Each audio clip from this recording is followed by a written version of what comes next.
مرنے کے بعد بھی اولاد سے رشتہ ٹوٹتا نہیں ماں باپ کا۔ جس طرح زندگی میں والدین کے حقوق ہیں اولاد کے ذمے، مرنے کے بعد بھی والدین کے حقوق اولاد کے ذمے واجب الادا ہوتے ہیں۔ مختلف احادیث میں ان کا ذکر موجود ہے۔ پہلا حق الصلاۃ علیہما، ان پر جنازہ پڑھنا ہے۔ تجہیز و تکفین تدفین اس کے زمرے میں آتی ہے۔ وہ اولاد خوش نصیب ہے جو اپنے ماں باپ کا یہ حق ادا کر پاتی ہے، ورنہ ایسے بد نصیب لوگ بھی ہیں جنہیں جنازہ آتا نہیں ہوتا اور ساری زندگی لوگوں کے جنازوں میں جا کے رسم ادا کر کے آ جاتے ہیں، اور جب اپنے ماں باپ انتقال کر گئے تو یہ دھوکہ پھر ان کے ساتھ بھی انہیں کرنا ہوتا ہے۔ تو وہ کیا سوچ رہے ہوں گے کہ یہ ماں باپ کے مرنے کے بعد ان کا پہلا حق تھا جو ہم نے ادا نہیں کیا۔ دوسرا حق استغفار لہما، ان کے لیے بخشش کی دعا کرنا، مغفرت کی دعائیں کرنا، اے اللہ ان کی مغفرت فرما۔ تو یہ بات ذہن میں رکھیے، جس طرح باپ کی ماں کی دعائیں اولاد کے حق میں قبول ہوتی ہیں، اس طرح اولاد کی دعائیں والدین کے حق میں قبول ہوتی ہیں۔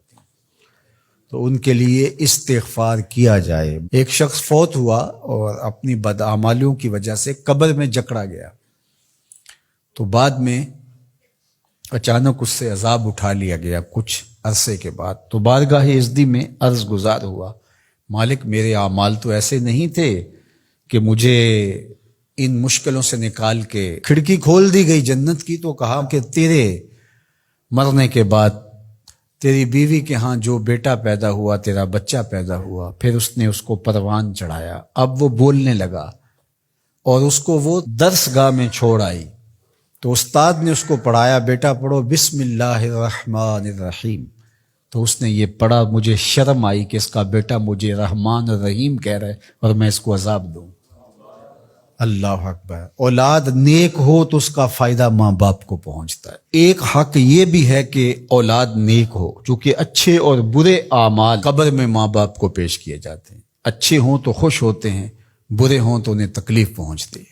اس لیے ماں باپ کا مرنے کے بعد جو اولاد کے ذمے حق ہے، ان میں سے ایک حق یہ ہے کہ وہ نیک اور صالح ہوں تاکہ ان کو قبر میں راحت پہنچے۔ تیسرا حق ماں باپ کا جو اولاد کے ذمے ہے وہ انفاذ العہد ہے، ان کے عہد پورے کرنے، ان کے وعدے پورے کرنے۔ یعنی انہوں نے جو عہد کر رکھا تھا کسی وجہ سے پورا نہیں کر سکے، تو اولاد کے ذمے ہے کہ وہ اس کو ادا کرے۔ وہ عہد اللہ سے بھی ہو سکتا ہے اور اللہ کی مخلوق سے بھی ہو سکتا ہے۔ اللہ سے کوئی منت مانی تھی، پوری نہیں کر سکے، اسی طرح مخلوق کے ساتھ کوئی وعدہ تھا، اس وعدے کی تکمیل نہیں ہو سکی تھی، تو ان وعدوں کو پورا کرے۔ اس طرح قرض دینا تھا کسی کا اور انتقال کر گئے، تو اولاد اس کو اپنی طرف سے ادا کرے۔ اس کا اگر مال ہے تو اس کے مال سے ادا کر کے اس کے بعد پھر جو ہے وہ اس کی وراثت تقسیم ہوگی، اور اگر مال نہیں بھی تھا تو پھر بھی اولاد کے ذمہ ہے کہ اپنے باپ کا قرض ادا کرے، اور یہ اگر جنازہ پڑھنے سے پہلے کر دیا جائے تو یہ سب سے اچھا اور سب سے بہتر ہے۔ ایک تو یہ ہے کہ انہوں نے جو وعدے کر رکھے تھے، ان کے جو عہد تھے وہ پورے کرے، لیکن اس کے زمرے کے اندر وہ واجب کی سطح تک تو نہیں ہے، لیکن ان کے حقوق میں سے ہے کہ ان کے معمولات خیر کو جاری رکھے۔ یعنی جو وہ اچھے کام کرتے تھے، غریبوں کی مدد کرتے تھے، لوگوں کو کھانا کھلاتے تھے، اپنے علاقے کی مساجد کی ذمہ داریاں لیے ہوئے تھے، مدارس کی ذمہ داریاں لیے ہوئے تھے، غرباء کے علاج معالجے کی ذمہ داریاں لیے ہوئے تھے، اس طرح اور رفاعی ذمہ داریاں اپنے ذمہ انہوں نے لے رکھی تھی، تو ان کے انتقال کے بعد اگر صلاحیت اور حالت مالی ایسی ہو تو اولاد کو اس تسلسل کو ٹوٹنے نہیں دینا چاہیے، کہ یہ نہیں ہے کہ اب والد صاحب چلے گئے، ماں چلی گئی، تو غریب رشتہ دار جو پردے سے ان کی مدد ہوتی تھی اور ان کے گھر کا چولہا جلتا تھا، تو ماں کے جانے کے بعد اب اولاد کہے کہ یہ آپ کا اور اس کا تعلق تھا، وہ چلی گئی تو کام ختم نہیں۔ اس معمول کو جاری رکھیں، قبر میں ماں کی روح خوش ہوگی، روح بھی خوش ہوگی، اور اس کا اجر آپ کو بھی ملے گا، اور برابر اتنا ہی اجر آپ کے ماں باپ کو بھی قبر میں ملے گا، اس لیے کہ اس کار خیر کو شروع انہوں نے کر رکھا تھا۔ تو جو معمولات خیر ہیں ماں باپ کے، ان کو جاری رکھا جائے۔ چوتھا حق ماں باپ کا مرنے کے بعد جو اولاد کے ذمہ عائد ہوتا ہے وہ ہے بر الاصدقاء، حسن سلوک کرنا باپ کے دوستوں کے ساتھ اور ماں کی سہیلیوں کے ساتھ.